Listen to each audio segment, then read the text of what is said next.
thank you. This is great. To see a room full of people who at least must sort of be comfortable with the principles that I feel very comfortable with. And to see you here at the end of the summer when I would expect most people to be gone on vacation, that I'd probably be speaking to 2 or 3, This is great. And Sue, thank you so much for the song that you chose, which I thought was extremely appropriate and that I was not familiar with. And with that reading from Eusebius, wow, what do I need to say? That's great. So, a lot of new faces since I was here last. I think I looked it up and it was about 4 years ago. I could be wrong on that. So, how do we stay on speaking and working terms with those people we most disagree with? And let's imagine that this is even possible. How can we do so and remain true to who we are? I apologize for reading you my remarks this morning. I don't speak much these days. And when I do have the chance, I'd like to stick to what I'm best at, which is spending the time it takes to craft words that reflect my best thinking. And I'm glad to be here sharing these words because this process is a great help to me.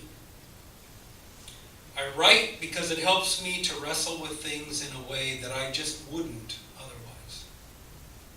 And this topic is what's on my mind right now. Preparing these words for you helps me to become the person I wish to become.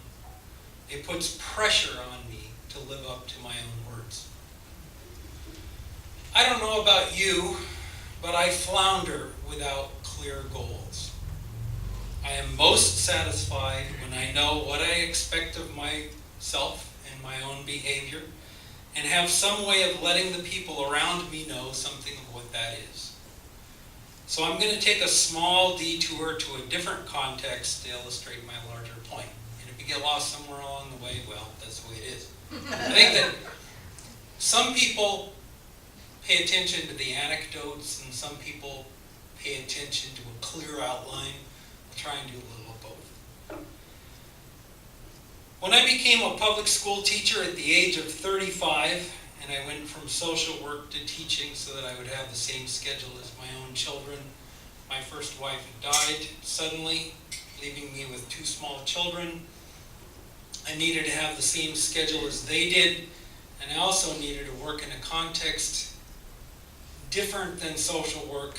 I was seeing the most broken and abused children. And it was just a hard thing to see every day in public school. It was actually a much more pleasant place to be. I'd already had many other jobs working with young people, but the most relevant experience I brought with me was my own. Being a kid who grew up in public school and a teacher who made a great deal of difference to me. Kindergarten through 4th grade were pretty miserable for me. There was a constant battle between home and school. I don't know if you know much about Mennonites or much about Quakers, but gosh, they do believe there's a lot of things one shouldn't do. All the things my parents had religious objection to that were just part of school culture. Saying the Pledge of Allegiance, war bonds, comic books, social dancing, marching, moving pictures, using cigarette or cigar boxes for art or to store pencils. My parents had such a long laundry list. And it had me caught in the middle. I was the oldest child, so I was the first one that these teachers had seen with this particular laundry list. Then 5th grade, Franklin Elementary School in Corvallis, and a male teacher, my first, Mr. Bruce. Mr. Bruce was a Mormon, something that he told us quite matter-of-factly. Somehow, in his class, none of the things that were issues with my parents ever came up. He didn't smoke, unheard of for public school teachers in those days. He treated every one of us as though we had dignity. He spoke well of us to our parents. Who'd ever believe a teacher could do that? Brought out the best in us, and somehow the teasing and the bullying that had been the norm, the favoring of some and the harassment of others by every teacher I'd ever had, just didn't happen. And when I began as a teacher myself and looking back, I realized and finally understood the effort and skill that had taken. And just moral courage.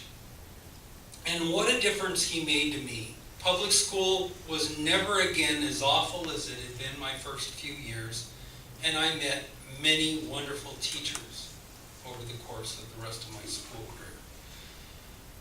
Now, just as I was beginning teaching in public school, my own children were transitioning from the small, informal private school that they'd been attending to public school themselves.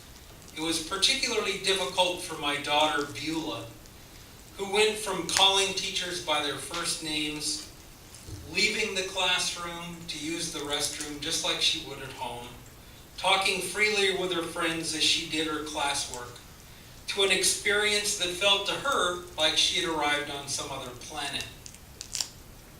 I got a call from her teacher after the first day of first grade. She introduced herself and then informed me that when she had told Beulah to do something, I believed that it was to walk in a line, single file, with her hands clasped behind her back and not speak to anyone else while in the hall. Beulah had asked her why.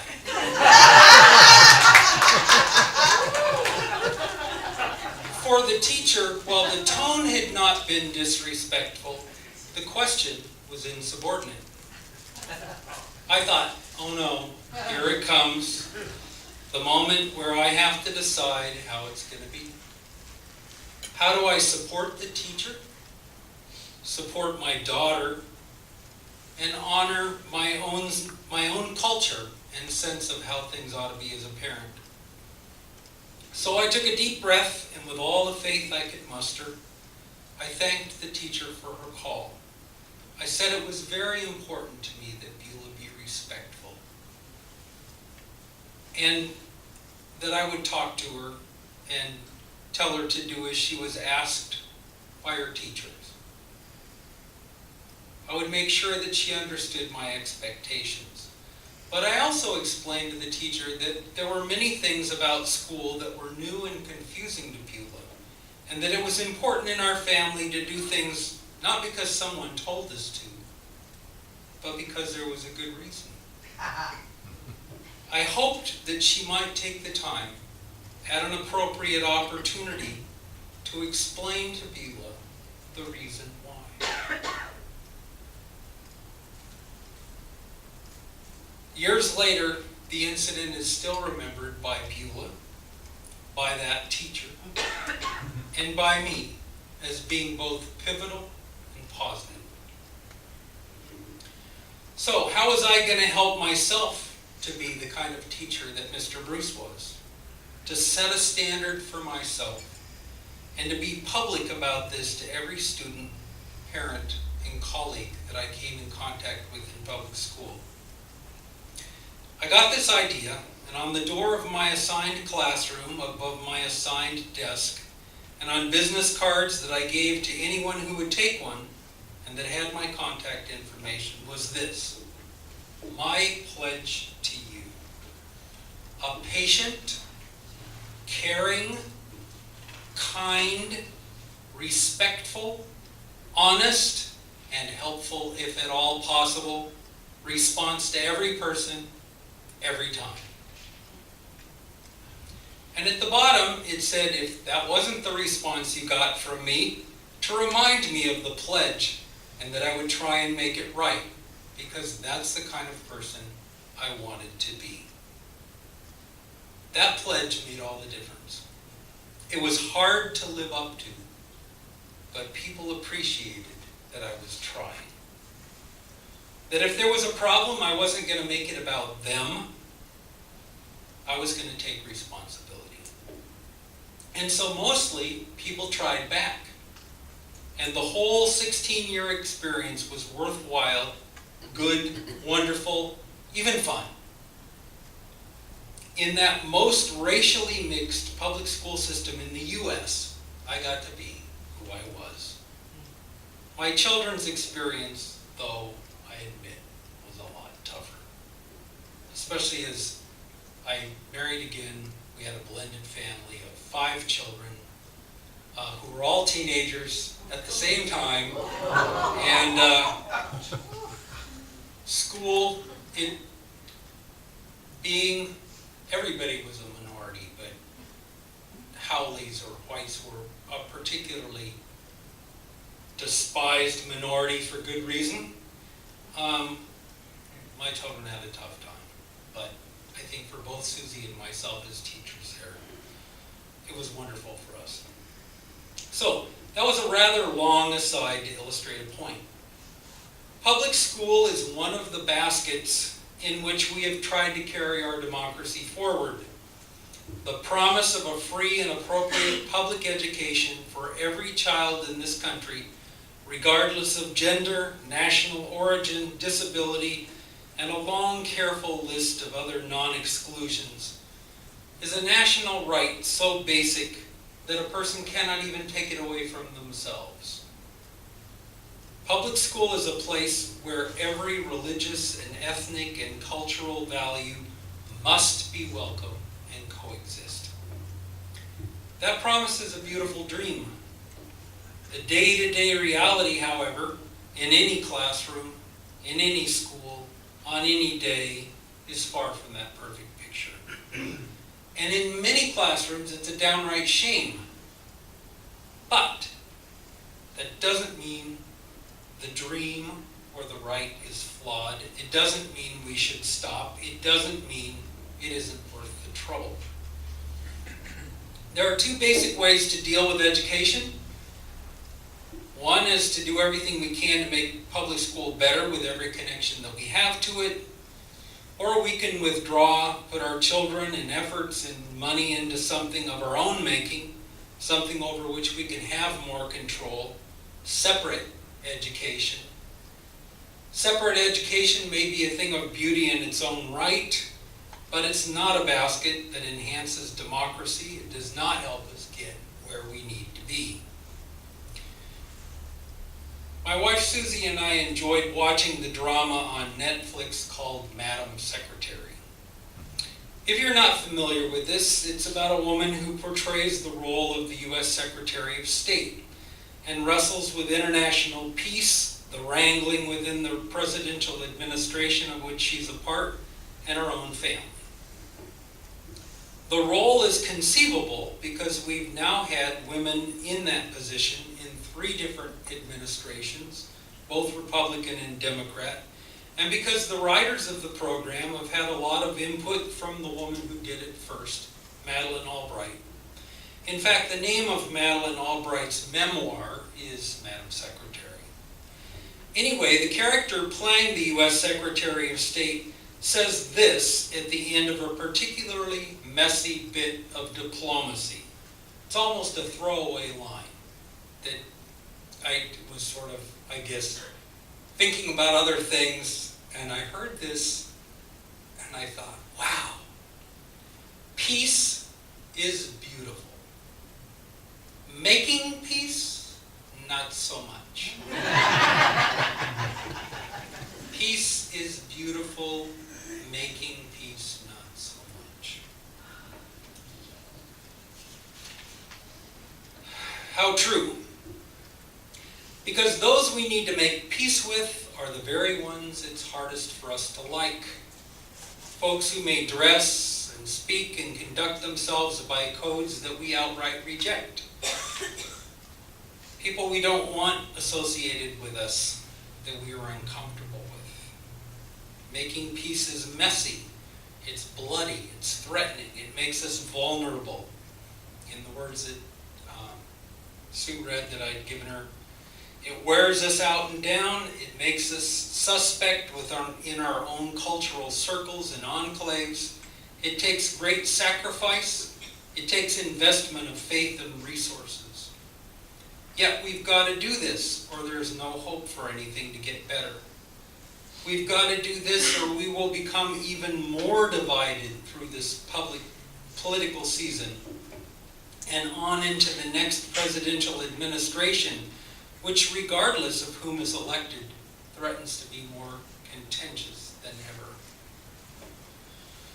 In the faith communities I am most familiar with, there are two distinct ways of living: separating to be pure, or mixing in and being a change agent. One is being a light to show the way, city set on a hill metaphor.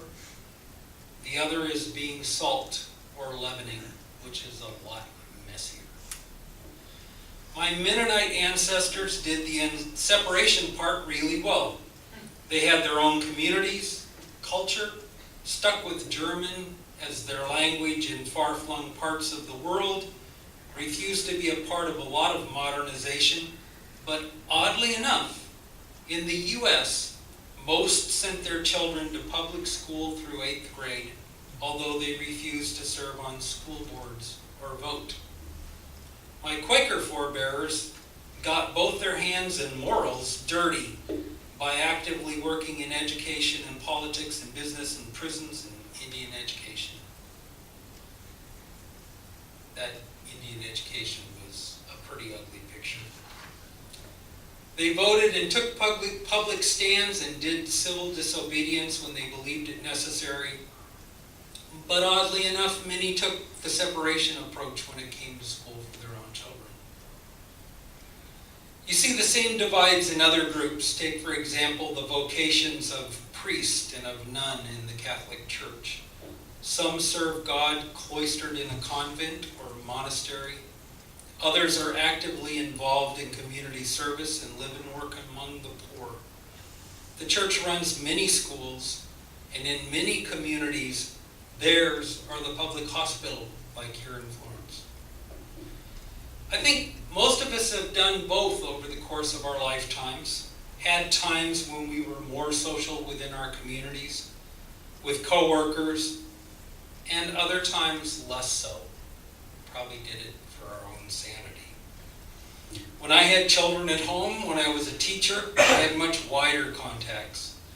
Now I deliver the mail and I have some contact with many different people. But in a few months I will retire, and it's going to take some effort for me to have those wider contacts. I live in a pretty rural place and don't even talk much with my neighbors. I write, but as I've been more outspoken on certain subjects, less people who disagree with me bother to read it. Sometimes I make people angry, and when they recognize me in a public place, it can at times be very unpleasant, particularly for Susie, unfortunately. Michelle Obama gave an incredible speech at the Democratic Convention. Did any of you see that? Yes. If you missed it, I'd encourage you to watch on the internet or find and read the text of the first part, the part before the endorsement. It focused on raising their daughters in the White House and what that experience has been like, both the good and the difficult, and the noble standard the Obamas set for themselves, that when someone comes in low, they come back high. What an echo of Martin Luther King's words, or of Gandhi's, the refusal of love to respond in kind to hate. We Quakers, and I still call myself a Quaker, even though many of my fellow Quakers no longer consider me a Quaker. I meet with the group that meets in Deadwood, at the home of Mary Lou Gertzen. We have a saying, there is that of God in every person. We believe it is possible to speak to that central core in anyone. Every person, no matter their belief or life experience, shares more in common with me than all apparent differences. They have the same blood. They get tired and hungry. They know both joy and sorrow. pain and pleasure, and they know in their heart of hearts what love is, whether they have experienced it much or not. Whether they listen or acknowledge in any way or do anything but respond with hatred and vitriol and contempt or indifference, they are more like me than not. Which maybe says more about me than them, but who am I to judge them? Who am I to think they have nothing to teach me? People also change over time. There are those who think I care more about birds than I do about people, and they have some evidence for that.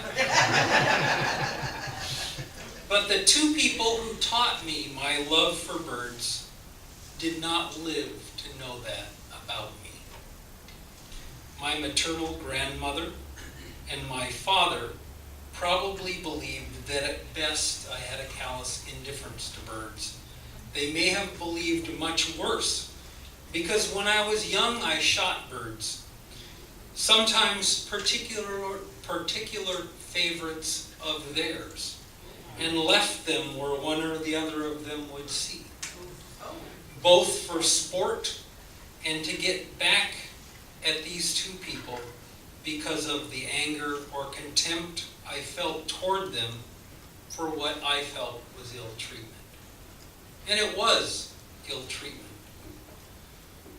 But eventually I was able to see good in my deeply flawed family, to forgive their behaviors, and to carry in my heart much of what they got right and valued. I wish they were still alive to see it, though. So, how do we stay on speaking and working terms with those people we most disagree with? Well, first, I think we must believe in the power of love. Not just in love, but that it has power. And act like it. Love doesn't step back or hide or take offense.